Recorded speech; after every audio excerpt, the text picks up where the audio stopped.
this for those of you who couldn't make it. I'm going to ask everybody to mute, please. That's just a few of our little rules of engagement here, since I don't have anybody doing it with me. And let's get started. So for those of you who don't know me, I've got some people on here that I don't know, but my name's Lisa Copeland, and I'm a national sales strategist, an international sales strategist, and I've spent over 30 years in the sales business. And I started my career in the automotive industry, went into the mortgage industry, still own a mortgage company today. Let me fix this camera a little bit. Jumped back into the auto industry where I had incredible success. #1 Fiat Alfa Romeo dealer in the world, and my team in 2012 broke the world sales record, and did that, and then wrote a few books, did a couple television shows, and then started in real estate in 2020 during a pandemic. And I had the privilege of joining Tariq El Moussa from HGTV, and I've built a team of over 908 agents. My team closed over $1 billion in real estate in 2022. So, I've worked in a lot of industries. I've had a lot of success, but, I've also had some, some tough times too. I've gone through every recession doing this over 30 years. I've worked through recessions in highly, highly tough industries, real estate and automotive. And so I put together this 12-week boot camp, and this boot camp is every week it'll be a different subject. And I put it through, and in full disclosure, I'm going to probably have this whole thing transcribed and turned into a book, because I'm a firm believer that the tougher things get, the more opportunity there is for every one of us who are like every one of you that show up. All right. If you show up and you don't give up, these can be some of the greatest times that you will ever know. And so I promise you that to be true. I can tell you stories of myself and people that I know that we have made the most money when times get tough. And, I equate it, I'll just tell a quick real estate story. Everybody thought, God, you get into the real estate during the pandemic, there's no way. Well, it ended up being one of the best real estate markets in many years, because you had a lot of things working for it, right? You had low interest rates. You had, you had people that wanted to move. So if you were in certain parts of the country, there were people leaving other parts of the country. I lived in one of those countries. Listen to me. One of those parts of the countries. I feel like I live in a country. I'm in Texas. And people were coming to the great state of Texas. So, and interest rates were low. It was the perfect environment. But I've got friends that were in the car business and they were struggling. Why? Because during the pandemic, there were supply chain issues, right? They could not get cars. I've got friends in California and agents in California that could not sell houses for the longest time. And same in New York. So, it depends. All of it depends. But so today we're going to talk about #1 that I believe that is the sell to survive. And I did that not because I want anybody to just survive. Okay. I believe that selling is a unique skill, that if you can sell, that you can sell your way out of any problem. Okay. You can sell your way out of any problem. And you have a good business. You're in the right industry if you solve a problem and you serve a need. All right. And right now, you may be in an industry that you're not solving a problem, and you're wondering, why am I stuck and why am I stagnant? It's because you no longer solve a problem. Just an easy, quick, and dirty example of that would be kind of cliche, but if I was in the business today of making face masks, I no longer solve a problem. So my business is probably extinct. But in 2020 and 2021, if I was making face masks and selling them, I was making a lot of money, right? And so, I want every one of you to look at your business as you're listening to the replay and you're on here live. I want you to look at your business. Do you solve a problem, #1? And then I need you to identify what is that problem that you solve, because that's what I'm going to teach you to go out with, right? I believe in solution-based selling. I'm not going to tell you how great I am. I mean, you have to, right? There's a little bit of credibility to that. But more likely, when I'm out doing talk tracks, I'm going to tell you the problem that I'm going to solve for you, right? I'm going to tell you that what I do for you solves a problem, and I can solve your problem. And if I convince you that I can solve your problem better than anybody else, you're going to hire me. Okay? So, today what we're going to talk about is how to have a top producing mindset, because I think all of this is for naught. And I know some of you are driving, I can see that, but I want you to take notes. I don't do slides. I'm sorry. I wish I did. But that is not the way that I share. And I'm not saying that I won't have slides going forward, but I really wanted to have this piece as a conversation, because I don't think having a top producing mindset is about slides. I think it's about talking through it. Your mind is a very powerful tool. And if any of you have never followed Napoleon Hill, you need to. All right. Think and Grow Rich is probably one of the greatest books ever written. And it's probably one of the easiest books to read of any book I've ever read in my life. But basically, Hill says, you can do what you believe you can do. You also won't do what you can't do. Like if you believe you can't do it, you'll never do it. Right? Our mind is the most powerful thing in our entire body.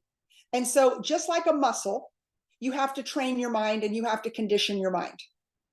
And so many people don't do that because they give way to what they read on television or what's in the headlines or whatever that looks like. And so then they kind of fall into that. They go, oh, you know what? The news tells me it's bad news. Interest rates are high. You can't get cars. People aren't buying anything. Inflation's sitting at its highest level ever. All of the above. And so people quit. But I don't want anybody that I know or that's in my community to quit on themselves. So number one, mindset. All right. And I'm going to give you some takeaways, and I want you to write them down. Again, I'm going to have all of this transcribed. So there will be edited transcriptions sent out to my community. But number one is that you've got to set massive targets. Okay. I want you to set targets so big that people think you have lost your mind. They think you're crazy. They're like, why? Why would she set that target? I did that in 2012 when I told my young sales team at Fiat of Austin, I said, we're going to break the world sales record. And they were like, why? And I said, because I want to meet Sergio Marchionne, the chairman of Ferrari, Chrysler, Dodge, Jeep, whatever. Like, I had a target. I needed to meet Marchionne. So I backed into, what would it take to meet Sergio? Well, it was going to take breaking a world sales record, because, he's got 10,000 retailers literally around the world. And nobody gets his attention unless they do something extraordinary. So I told my team, we're going to do something extraordinary. Why? Because we can. Why? Because I'm going to lead you through it. And so we set a massive target. And when you set a massive target, I want you to think about, because that is the number one thing about having a top producing mindset, I want you to hit a target so big that you don't even think you can do it, right? It goes back to the 10X rule. Set it so big that you even doubt yourself. And then I want you to reverse engineer that target. I want you to go out and look, no matter what industry you're in, I want you to see who are the players in your industry, who are the people doing big things, who are the people that are hitting massive targets. Can I bring my ID with me? And and a couple of things when it comes to that, right? When it comes to that, I want you to find out who those people are. I want you to follow them. I want you to talk to them. I'll talk to people. People still reach out to me today from the automotive industry. And as long as they're not trying to sell me something, if they really want some advice, if they're another car dealer or another woman dealer, especially, I really love to help them. I will spend the time and say, here was my thought process. Here's what we did and here's why we did it. So I don't even want you to be so small-minded to think that you can't reach out to somebody in your industry that is a personal hero of yours. And ask them, how did you create that success? What did you do? What is the number? Like, what number? So I went and found out, what is the number it takes to break the world sales record? And it was 100 of the little small baby cars you guys saw back in 2012. We had to sell 100. And it had never been done anywhere on the globe. And so I said, okay, that is how many cars a day. We're open 6 days a week. How many cars a day do we have to sell? How many cars do I have to have in inventory to sell it? How many salespeople do I have to have on my sales team to be able, going back to those numbers, the average person sells 10. How many people do I have to 10? Now I need to ramp up 2 salespeople, right? Because numbers and data don't lie.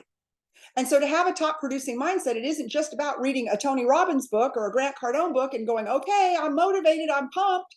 No, that's great, but you got to be pumped and have a plan. So you've got to figure out, what is your target? what is it that you want to do and you want to accomplish, then you need to find the person or the company or the service or the product or whatever, the people that have done it before. And maybe it's never been done before. Like for me, nobody had ever done it. Nobody had ever broke the world sales record. So then I had to just go figure out, what is the number? We have to sell how many cars to meet Sergio? Literally, it was 100. Okay, great. I got to sell this many cars a day. I got to have this many salespeople. I got to have this much inventory. I've got to push, pedal to the metal every single day. And I had that target up on the wall. And some days we hit it and some days we didn't. So what did we have to do the next day? We had to make up for what didn't happen the day before. So no matter what it is you're selling, and a lot of you on this call right now, I know, and a lot of you I won't know that are watching the replay, what is the target? Get that in your head. Make it a non-negotiable. Now, you may or you may not hit it, okay? But if you don't set the target big enough, you will never get there. And I don't want you to doubt yourself, all right? So you've got to set massive targets, because I will tell you this, I don't care what industry you're in, and I see a lot of you are in different industries here. Your competition's leaving. They're quitting. There's so many people quitting right now. There's a big reason why we can't find workers. You know, people are giving up on themselves, number one. You know, in the real estate industry, we're going to lose about 30% of licensed agents over the next 12 months. Why? Because they quit on themselves. Now, how is that good for those of us that's remaining?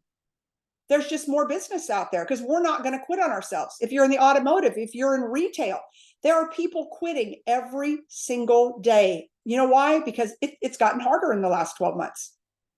But the fact that every one of you showed up shows me that you're not a quitter. So the competition is leaving. So put that into setting your massive targets. Pick up their slack, pick up their production. It's out there, I promise you. Number two is you've got to become the expert. You know, the most successful people that I see in insurance, financial services, mortgages, automotive, real estate, retail, multi-level marketing, they have created an authority brand. Why would you not be the authority? Because people follow experts. And minus being a doctor or a lawyer,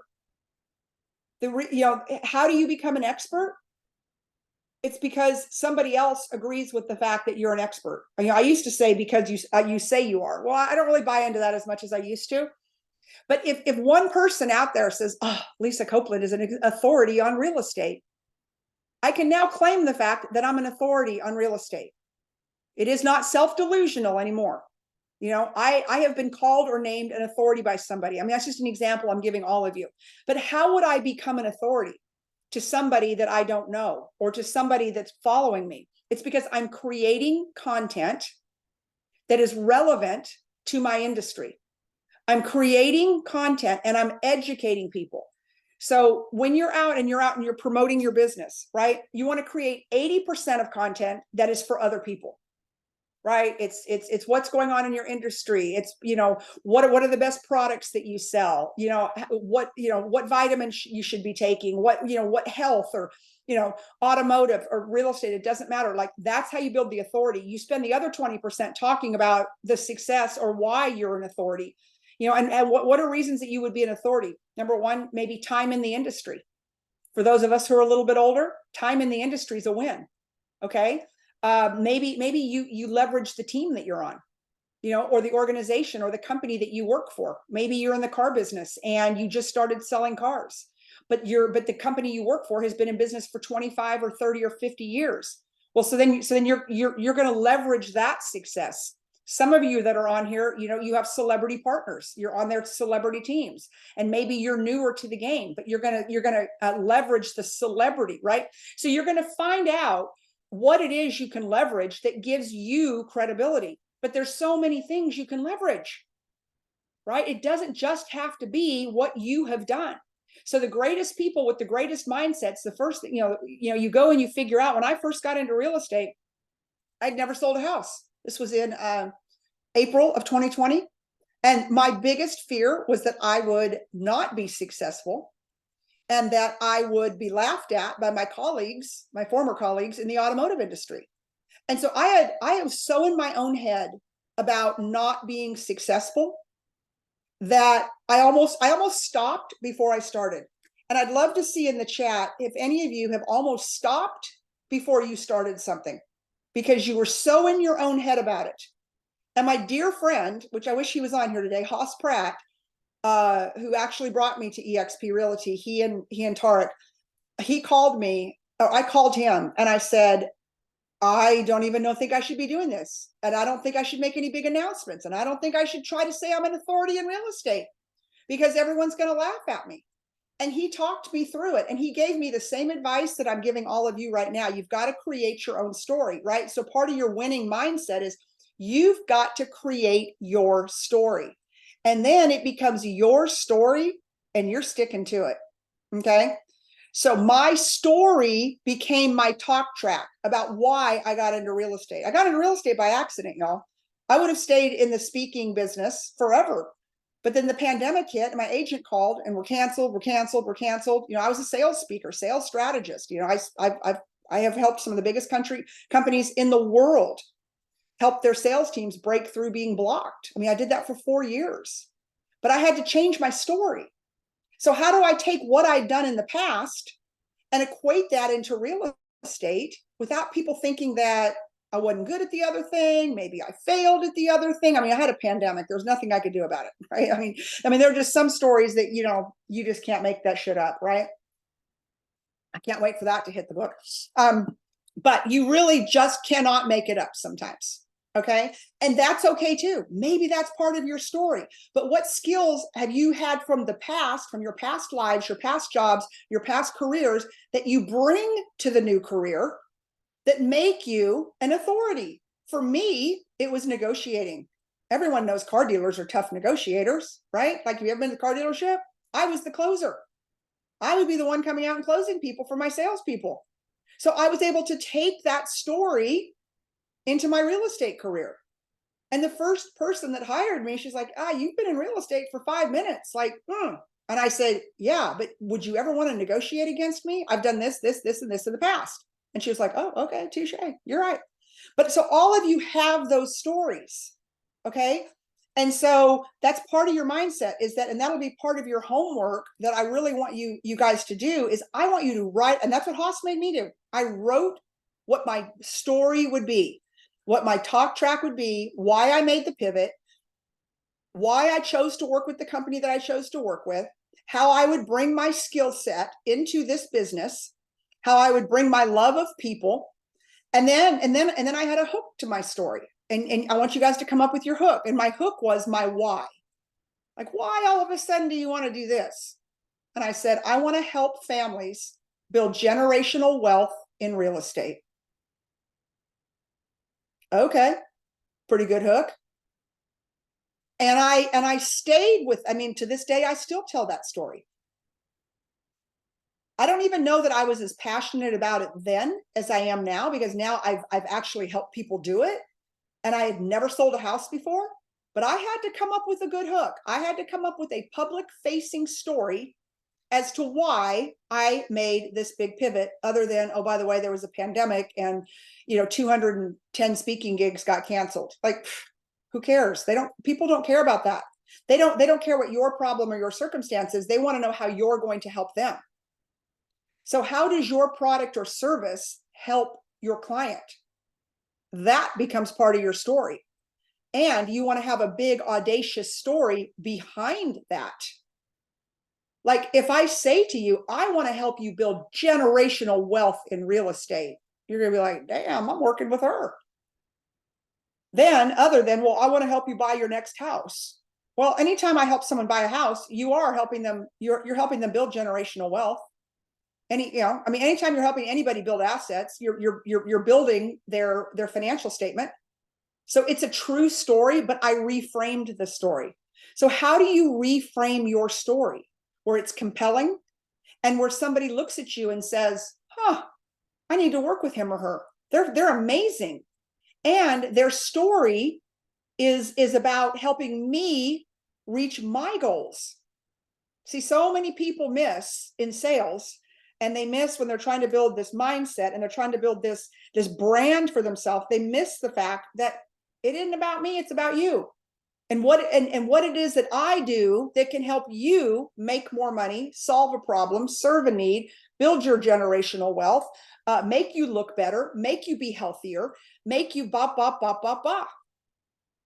I mean, I can think of every product I take, whether it's who does my Botox, to who does my hair, to who I buy my supplements from, who I buy my cars from, who is my financial planner, who's my insurance agent. Every single person I have sought out. And I've sought them out because something about them connects to me. And something about them makes me feel like I'm going to be better, healthier, look better, be better, because I know them or I have done business with them. And I am going to have a Q&A at the end, guys. So I want you to know that. So I want you, if you've got questions, write them down, because I know I'm throwing a lot at you today, because this is kind of my introductory one, and they will be much more drilled down in the future. But I want to give you guys kind of the whole mindset of sell to survive. Okay. So I want you to think about another homework assignment. I want you to think about, who do you do business with today? And how many of those people that you do business with, it's because they make you feel like you're going to be better for it. You know, I mean, I got this crazy offer for an influencer deal through a plastic surgeon's office, who wanted me to do some like body contouring stuff and some other stuff. And they were like, oh, and you know, you'll be an influencer and it'll be blah, blah, blah, blah, blah. And you know, I'm so tied to the gal who I do all my stuff with. Not that I've done that much, but you know, kidding. But I'm so tied. It's like I don't care. I would rather pay, right? I'm very tied to. There's a trust there. I've had the same person do my hair for 15 years. I drive over an hour to get my hair done. Now she's on my real estate team, which is so funny. But like if somebody's my person, I never leave them. I've been married for 35 years, for God's sakes. Like, it's such a thing with me. And I think part of having a mindset is that you don't quit on people. You find the people, and then but I'll tell you, I expect that same loyalty out of people that I do business with. Like, if any of my friends ever called and said I'm working with somebody else in real estate, it would probably be a thing for me. Right? Because I'm so loyal, right? So part of having this top producing mindset is not only finding your why as to why you do business with people and supporting their businesses, but expecting that in return. And the only way you can expect that in return is if people can count on you, and they can count on your expertise, and they can count on your knowledge, and they can count on the fact that, man, like, I would not do business with anybody but this person. Because, the results won't be there. Okay. So that's all part of, becoming the expert. So the expert has experts that they rely on. And drop that in the chat to me if that makes sense to you guys. I hope that that's coming through the way that I want it to. Because, experts have experts. So not only do I work, stay with my people, I promote my people. Meaning I give them tons of referrals. I talk about them in social media. I try to tie them to my stories. These are all things that I do because I expect the same done for me. All right. This is all mindset stuff. It's just so easy, to just blow through life. And how many of you guys and gals, and put it in the chat, I love just like put a 1 in there. Like if you know people that just blow through life, like people like clients of yours or people that you do business with, and like they don't even really appreciate it. And you're like, what just happened here? Right. And so having that mindset, it makes you a different person. It makes you a different person to deal with, and it makes people more loyal to you. The next thing I want to talk about is, and this is be something to write down, is adaptability. Blessed are the flexible. In a shifting market, you've got to pivot. Don't panic, pivot. See, it'd been easy for a lot of us to panic in 2020. And I'm looking around, and I know most of you, or I know most of who you are. And, 2020 and the pandemic hit a lot of us in a lot of different industries, a lot of different ways, right?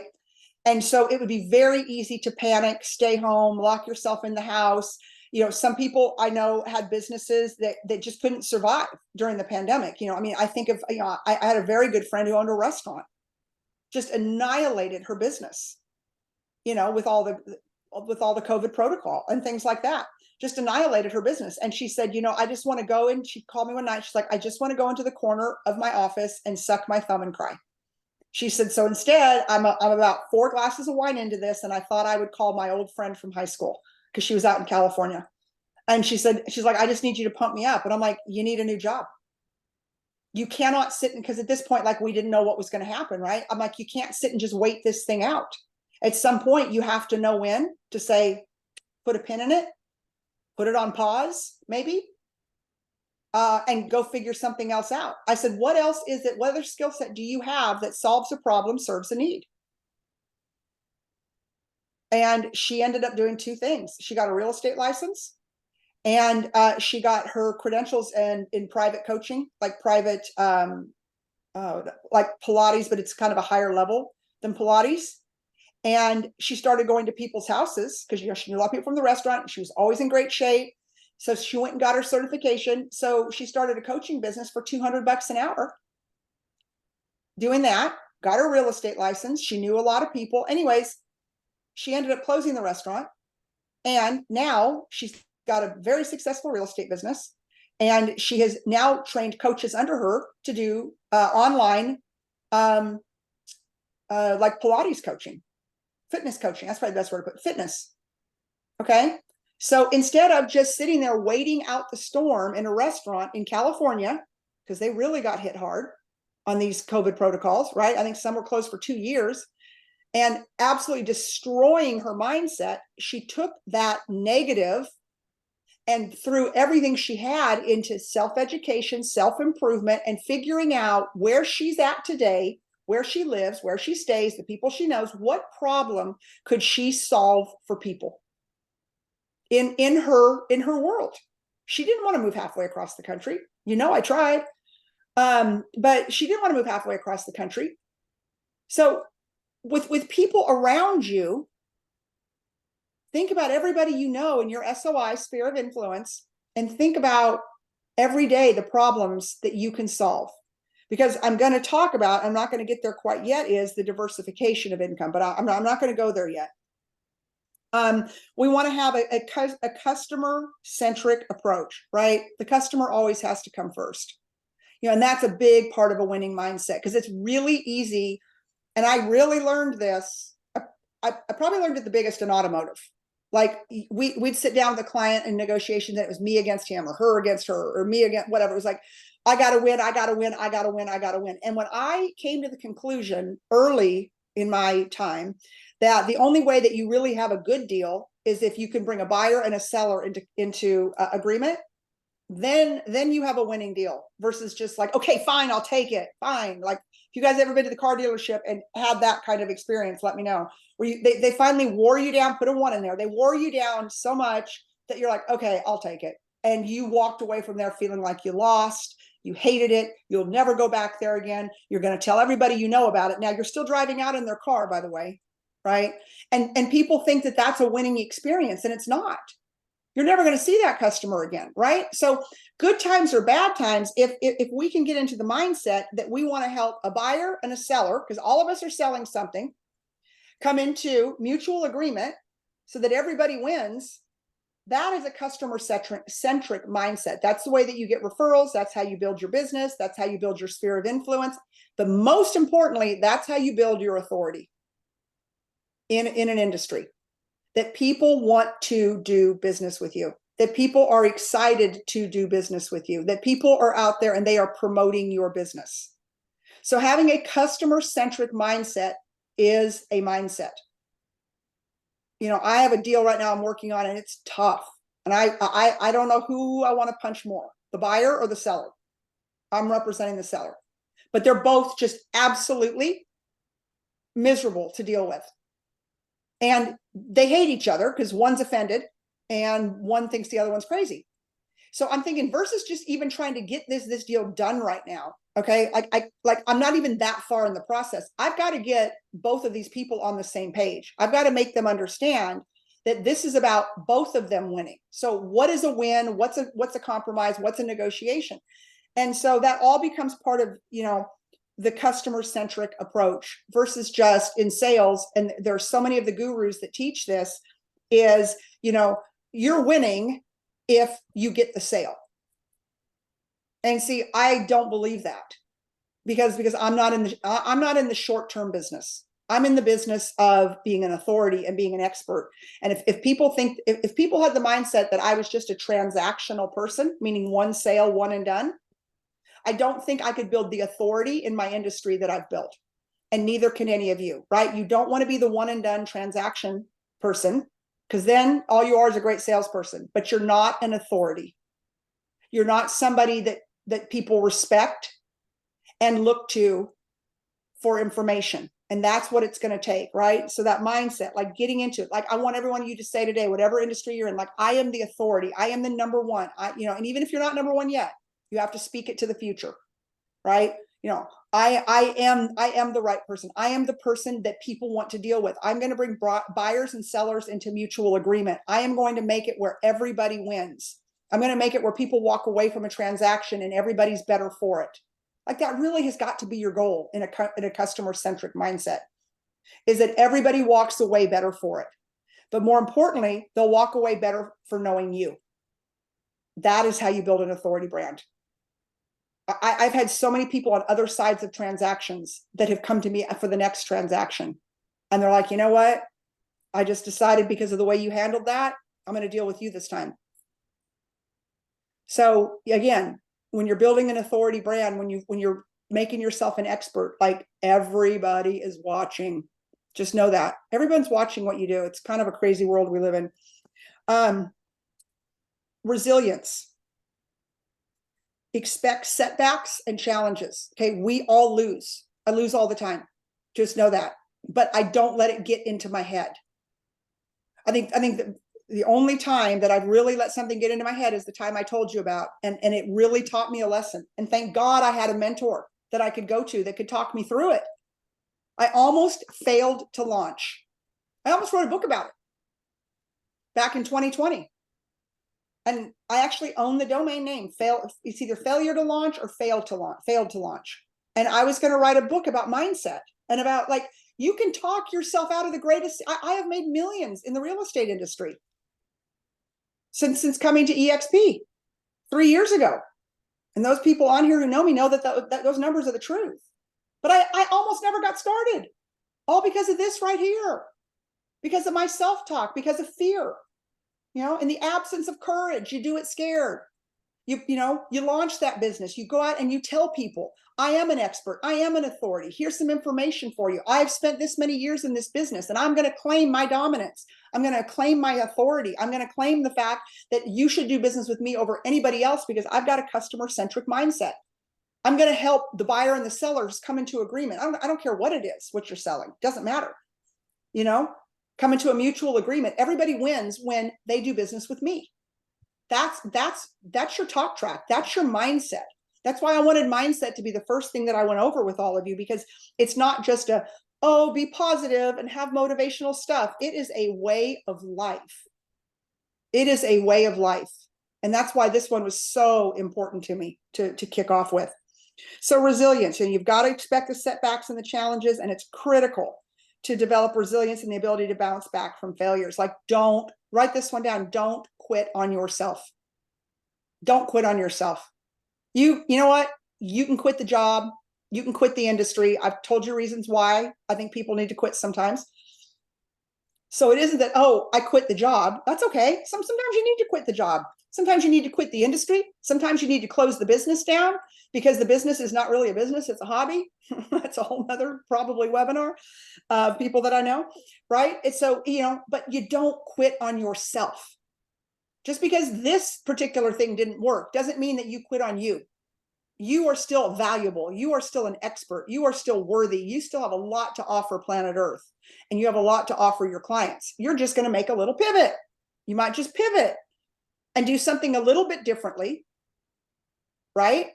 You might even change what you sell.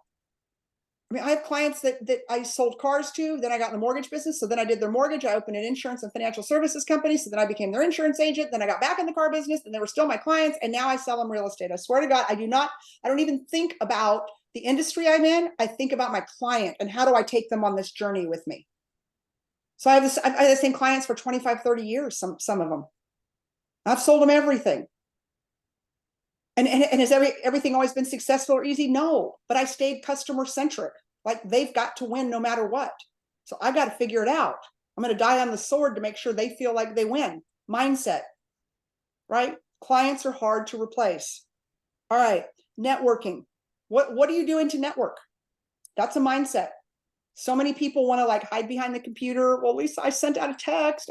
Did a phone call. I sent out an email. I made a post on Facebook. No, your network is your net worth. And that means picking up the telephone. That means scheduling coffees. That means showing up to their grand openings and their ribbon cuttings and their events and supporting their business and talking about their business on social media, right? It's about being the person that you want other people to be for you. So being a networker is a mindset. You got to be a people person. We are in the, I don't care what, again, industry agnostic. We're in the people business. Every one of us rely on people for your income. We all do. So how do you get that networking in your head? So you have to give as much as you get, right? You have to be that person. You have to support their businesses, right? But that's a state of mind. Like, I make conscious decisions about who I do business with because I want to support their business, and I might pay a little bit more. I might drive a little bit farther. I might do whatever, but that's okay. But I expect the same in return, right? It's a mindset. Let's see, I think I've had a couple who bounce out and then they're trying to bounce back in. So that is a mindset, right? To be a networker. Diversification. Now, this one's really important. So, creating multiple streams of income. That's a mindset. And I'm not here to tell you which ones to do and not to do today. That isn't it. But how do you take your business and figure out other ways to monetize it, right? Are there other multiple streams of income either within your business or other businesses that you can get involved with? And so I just want you to think about that. How do you diversify your income? I interviewed New York Times bestselling author Sharon Lechter the other day. She was the co-founder of the Rich Dad Poor Dad empire. And I know most of you have probably read Rich Dad Poor Dad. If you haven't, you should. It's the largest financial development brand in the world, still is to this day. And, she talks about, you are totally free, which is a mindset, financially free, once you have created assets that kick off cash flow that cover your debts. So if you bought a house for $100,000 and you got $3,000 a month in rent and no mortgage, right? And your bills were $3,000 a month, you would now have financial freedom. So thinking about that becomes a mindset. See, when you're not mired in fear and in stress, then you have a different mindset. I'm throwing a lot at you guys and gals today, but I want you to understand that there's so much that goes into a winning mindset, and there's just certain things you have to get in order, and one of them being your finances, to get into that winning mindset, to get into that mindset of, I'm going to 10x, I'm going to go big. I'm going to dominate my market. I'm going to be the best real estate agent. I'm going to be the best car salesperson. I'm going to own the best store. I'm going to have the best restaurant. I'm going to dominate in my network marketing company. It doesn't matter what it is. When you have freedom in your mindset, when you've got financial freedom, and you've got freedom knowing that you feel confident in the product or service that you're selling, so you can call yourself an authority, that you can look your customer in the eye and say, you might be talking to 3 other people, but I'm going to tell you right now, I am the leading authority in X. I believe that I can help you generate, wealth. I believe I can help you get the best deal. I believe, right? The I believe word is very powerful. Can everybody mute? I'm trying to mute everybody here. The I believe statement is the most powerful statement that you can say to yourself and you can say to your client. I believe I can help you. I believe I can help solve that problem. I believe that my supplements will help you be more healthy. I believe. That doesn't say I'm absolute. That doesn't say, that isn't cocky, like mine's the best and theirs sucks, which we've all wanted to do, but that isn't the way to do it. The approach is, with a top producing mindset, is I believe. And how many times, think about back, if somebody has looked at you and said, I believe I can help you. Are you, and let's just say you got a huge problem brewing and someone looks at you and says, I believe I can help you. Are you not like, oh my God, thank you. That's all I've been looking for, is somebody who can help me. Not, well, here's the price of my solution, and here's what I can do, and here's the da da da da da, and I'm the best, and the guy down the street doesn't do it like I do it, and someone's just sitting there going, I just want someone to help me. I just want someone to help me. I don't care about all that right now. I am in trauma. I am in hell. I'm in distress. So you open up with, I believe I can help you. That's the first thing you can say. You own them. They will give you all the time in the world to present your solution. Is, I believe I can help you in this situation. I believe I can help you. Write that down. It'll change your sales career for the best, I promise. I've talked about diversification. I want to talk about, I'm going to do 5 more minutes and then I want to open up to some questions. I want to talk about market research. Okay. A top producing mindset person is, the competition. I know who my competition is. And when I was a car dealer, I knew who it was. When I was a car dealer, I used to send my salespeople out to all the competitive dealerships and shop the competition. And one time, one of my salespeople came home and they had bought a car. I'm like, that was not the goal. You need to take the car back. True story. But she bought a car. She's like, oh my God, it was the best sales and I liked the car. I'm like, I didn't send you out to buy a car. I sent you out to go shop so you could learn best practices of our competition, not to have you come back with a car. Right? But she met a salesperson. I might have even said, maybe you should go work at that dealership. No, I might have, but I didn't mean that. But the market research, who are your competitors? An expert, an authority knows who the competition is. They know the other products and services. They know who you're competing against. And then you create a talk track, you create a product, you create a service, you create a sales pitch around that. And then you fundamentally believe that you are the solution to their problem. Because if you don't believe that, then you're never going to have a top producing mindset. If you don't believe that you are the best in your industry, you don't have to be the most successful. You don't have to have been in it the longest. You might think you're the best real estate agent on your block. That's great. You got to start somewhere. You might think that you're the best car dealer. You're the best salesperson at your car dealership. Okay, that's great. Then next you ought to try to be the best one in your city. Then you ought to try to be the best one for your brand in the state, and then in the country, right? Like there's stepping up. You can step up to success, but you've got to start somewhere. So I really want all of you to figure out where it is you're going to start, and how you're going to create that top producing mindset. And then last but not least for today, I'm going to open it up for questions. Is my good friend Grant Cardone says, best known beats best. I think it's one of the most powerful things that he says. Best known beats best. Best known beats best product. Best known beats best price. And what does that mean? That means that you are the most top of mind person if someone's looking to get their hair done, to buy a car, to buy real estate, to buy insurance, to buy financial services, to buy their vitamins. I don't care. It's like, I follow this person on social media and they always have great advice for me. I've got a friend in New Jersey. She's a nutritionist. I go to her Instagram page just so I can see what she's saying about things, because I feel I trust her, right? She has created this trust with me. She lives in New Jersey. Like I probably can't buy all her food and all that. Like I can't do that, but she's created such a trust in me that I go and I look at what she's saying. I'll ask her opinion, right? I consider her an authority. I consider her an expert, right? That's what I want you to create for yourself. And so you have to create the content. You have to talk about it, but you have to become best known, whether you're best known in your neighborhood, in your city, in your town, in your county, in your state, in your country, and then someday in the world.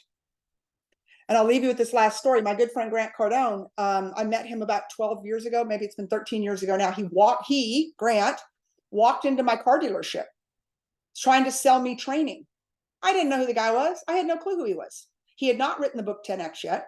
He was not Mr. 10X yet, right? He was just a guy who owned a training company and walked into my dealership and he did not have an appointment. Luckily, I thank God every day that I took the meeting. I just happened to not be busy. So I said, sure, I'll talk to you. And we talked for 4 hours and we've been friends ever since. And by the way, I did not buy his training that day. And he will tell you that story. He's still bitter about it. But now look at him. He's best known in the world with, I don't know, over 10 million followers, 12 million followers, a lot, 1 million on X, Twitter, formerly Twitter. I don't know, 6 or 7 million on Instagram. He wasn't that guy when I met him, right? But he stayed down that authority track that he was the best sales trainer in the world. He believes that, right? So he sold that, he became that, he stepped into that, and now he's one of the top influencers in the world when it comes to real estate and sales and things like that. So it doesn't take a long time to build an authority brand, all right, and a top producing mindset. But the one thing that my friend never did, and those of you who don't know, his wife, Elena, is on my real estate team. So I get to work with the Cardones every day. I feel very blessed. I love them dearly as humans, is that he never quit. And that was so big to me. And when I had dinner with the Cardones at their house one time, right after Elena had come on my team, it was just the three of us, me, Grant, and Elena, on their back porch at their new place they just bought from Tommy Hilfiger. We're on the back porch, and Grant and I were talking. I'm like, how did you get so far ahead of me? You know, I kind of thought I was a bigger deal than you at one point in my life. And he said, I got into real estate. I got out of the auto industry, which that was kind of a dig, like I should have gotten out sooner. And I never quit. And boy, that was probably 3 years ago. We had that talk. And like every single day, I tell myself, you can't quit. I can maybe quit what I'm doing, but I can't quit on myself. So I want to leave you all with that today. You cannot quit on yourself. And I want to open it up for questions. We've got about 12 minutes because I love questions, because then a lot of times I can put the questions in the book. So I threw a lot at you guys and gals today, and a lot of you, you went over 70 people register. So I know a lot of you are going to be watching this on the replay, but I'm really grateful for everybody that showed up today, and you invested in yourself and you invested the time. And, I just want to do this every week, and there'll be a different topic every week. I'm kind of working on what next week's topic is going to be. And I'm looking at all the ones right now, but, probably something on leveraging leadership, because I think that there's a lot to that. A lot of people do not leverage the leadership, but I'll come up with it, and I'll let all of you know in an email. So does anybody have any questions? Just go ahead and unmic yourself.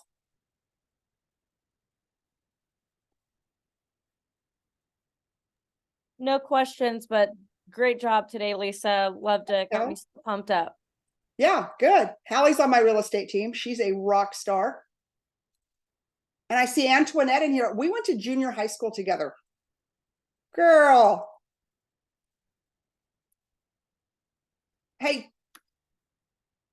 Hold on. I'm trying to unmute you. Junior high school together, guys. Yes. Yep. And you were Girl, a superstar then too. Nowadays.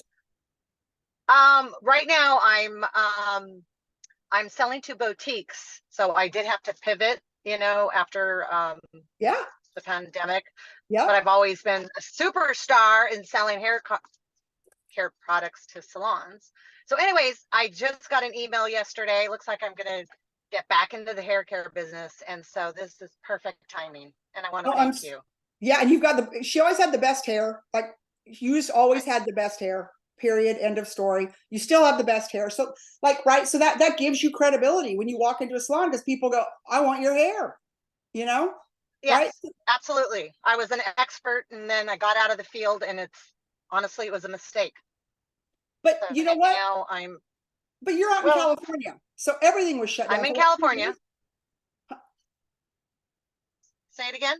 I said you were out. You're still out in California. Yes, I am. My son's in Texas, but yeah, I'm in California. Yeah. So anyways, I really, go ahead. Yeah, no, but just the fact that you pivoted, right? You're like, okay, this isn't going to work right now. And sometimes it's the right now. It's like, okay, right now I've got to put a bullet in this, even though I love it. And it's not that it was a mistake. It was probably more about survival. Yes, yes, it was survival, but it was, it was a big lesson, because like what you said, I was an expert in my field calling on salons. So going into a different industry where I'm not the expert was humbling. I had to kind of get humbled a little bit. So, and made Okay. half the income I made before. So anyways, I'm really excited because I just got an offer yesterday. And so I want to get back in the salon business. That is And awesome. so I needed this. I needed Good. this. And I'm Good. so grateful to you. Oh my God. I hope you can come every week. And if not, you'll get a copy of it. So thank you. And I'm so glad. Continued success. But guys, there's so many of these stories, especially coming out of 2020. There's so many of these stories, and so many people lost their confidence, and they had to make a pivot, and they had to do something different. And, maybe you go back to what you were doing. I mean, you guys might be incredibly happy doing what you're doing, but I feel like one of the reasons, Hallie's one of our training. Hallie and I are both lead coaches for the Tariq Al Musa organization. And so, we create content, we create trainings, and that's why I did this, because, this is for our organization, but I'm like, I'm opening this up to everybody. Because when you lived as long as I have lived and know as many people as I know, I've just seen lately so many people reaching out to me. What do I do? My business is cut in half. This is happening. That's happening. And I'm like, guys, like, this is an opportunity. Trust me when I tell you, this is an opportunity, because everyone else is going to quit. Your competitors are going to quit. They're going to figure out something else to do. It's going to get hard. They're going to they're going to get in their own heads about it. And when that happens, then they lose. They're going to lose. If you can train your brain in the fact that this is an opportunity, and just can stay in the moment of, this is an opportunity. I know it's hard. I know it's tough. I know people aren't buying. I know. But this is an opportunity. And I'm going to seize the moment, and I'm going to take the time. I just told this to my team last week, my real estate team. I said, I know, me included, none of us are as busy as we were 30 days ago or 60 days ago. Okay, we're not. I said, so versus just sitting around and jumping on Netflix in the afternoon, I want you to take this time, and I want you to get in on trainings. I want you to go to YouTube. I want you to learn your hashtags. I want you to fix your Google My Business page. I want you to call your old customers. I want you to get on the phone. I want you to have as much activity now than you did when you were as busy as you've ever been. That's what top producers do. It's an energy thing, right? It's energy in, energy out. So you don't just go, okay, I'm on vacation. My friend Elena Cardone calls it loafing, right? You don't loaf. You go all in. You go 10x. You go and you say, I'm going to do more during these times. I am going to, like, guys, like I can't even tell you all the courses I've done, all the things I've done. I've mastered Google My Business. I've all this stuff because I have an extra 20 hours a week. And I don't think that that's a permanent problem. I just don't. I know what's causing this, and I know what the solution is. So I know it's going to be okay. But we're in a temporary lull, sitting where I'm sitting in Central Texas. Okay, cool. Maybe that's just God's way of slowing down the planet so that I could get into some things that I know that I need to learn. In my business, especially, I think all of us need to learn it. Become masters of artificial intelligence, of Google, of YouTube, of some of these things that actually drive, they're kind of passive prospecting for us. So I'm not going to sit around and cry about spilled milk, and I'm not going to close 6 deals a month. I might only close 3 now. That's cool. I don't like it. Like in me, I don't like it. But you know what? I'm going to take that time and I'm going to invest in me. But what I'm not going to do is sit back. I'm not going to go on vacation. I'm not going to go to the beach. I'm going to go all in because my competitors aren't. They're not.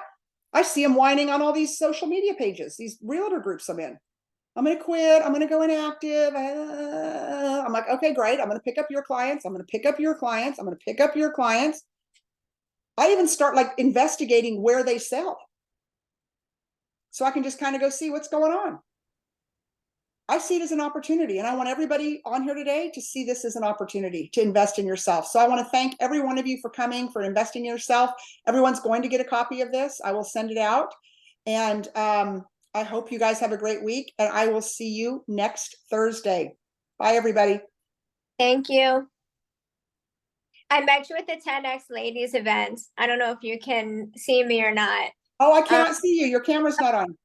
Here, hold on. Can you? Yes. Hi.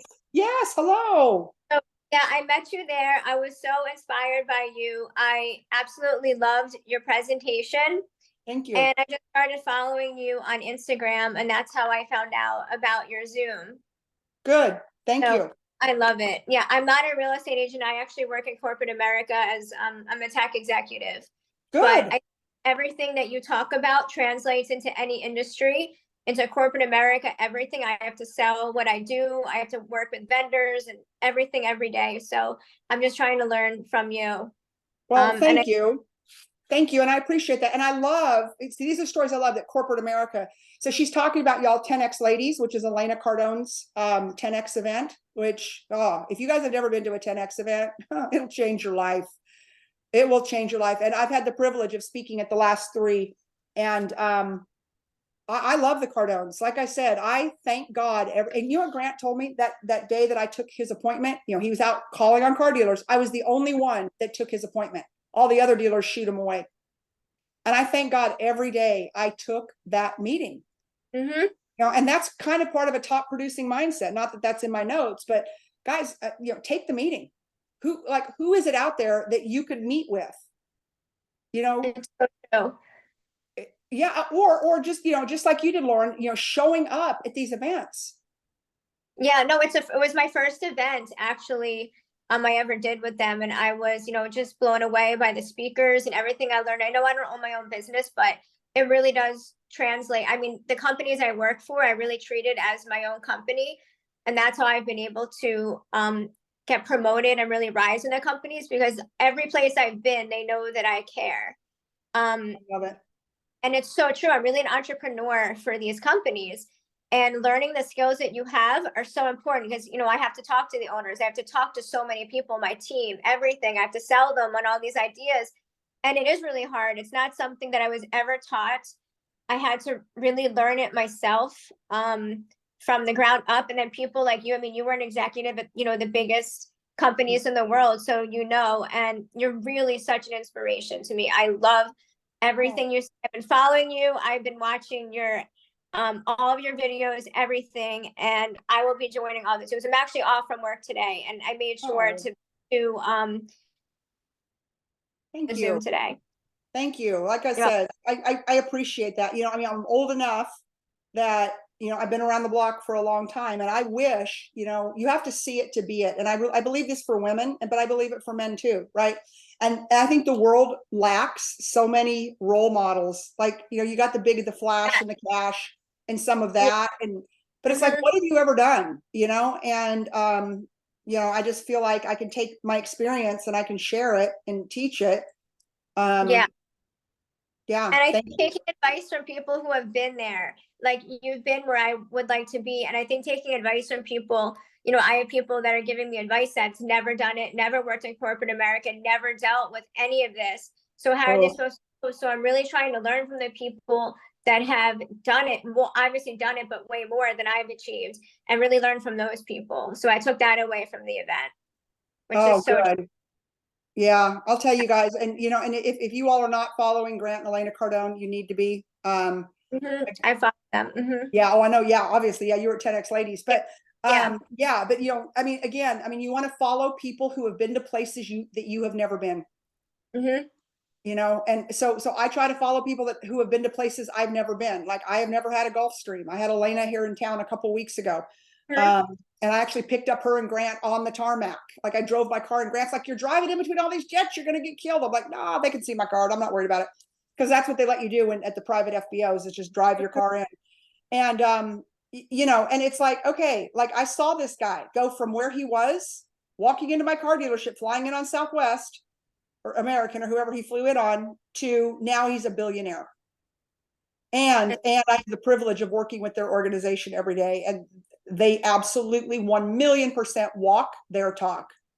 Right. So that's what I affiliate with. That's, they're going places that I've never been, and they do business the way that I want to do business, right? So that's what I want to encourage you guys. And I'm not saying everyone has to follow Grant and Elena Cardone here, but I just, people ask me all the time, like, who do you go to for advice? I'm like, Grant and Elena, and not very many other people, because they have done things I've never done.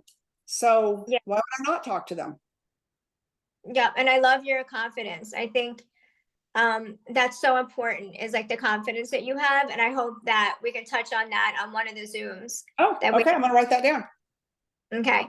It's like, how to maintain confidence, especially when, you can get like beaten down. Like, how do you stay, like, if you have ideas, like, how do you in your mind say, no, this is the right thing to do, when everyone around you is maybe doubting you? Like, how do you keep that confidence up in those situations? Well, and I'll leave it with this, because we're over time now, but in my mind, I don't know anywhere else, but in my mind, I really am the leading authority when it comes to sales, marketing, whether it's real estate, automotive, whatever. So like I'm like, I'm an authority. Now, I may not always be right. I may not have all the answers, but I just tell myself that, like, and there are times people want to battle me on it. Okay. And I'm open to whatever, that's okay. But when somebody wants to put me down or put me in my place, and believe me, that's happened a lot, especially in the auto industry. I just tell myself, you know what? I'm an authority. I'm an authority, and I'm going to stand my ground. And that's where confidence comes from. Confidence comes from knowledge. When you know your business inside and out, upside down, you know your market, you know your competition, you know your product or your service better than anybody else does, at least in your mind, you believe that, and you've done the work to have that confidence. That's where confidence comes in. Thank you for that. You're welcome. So everybody do the work. All right. I'll see you next week. Thank you so much.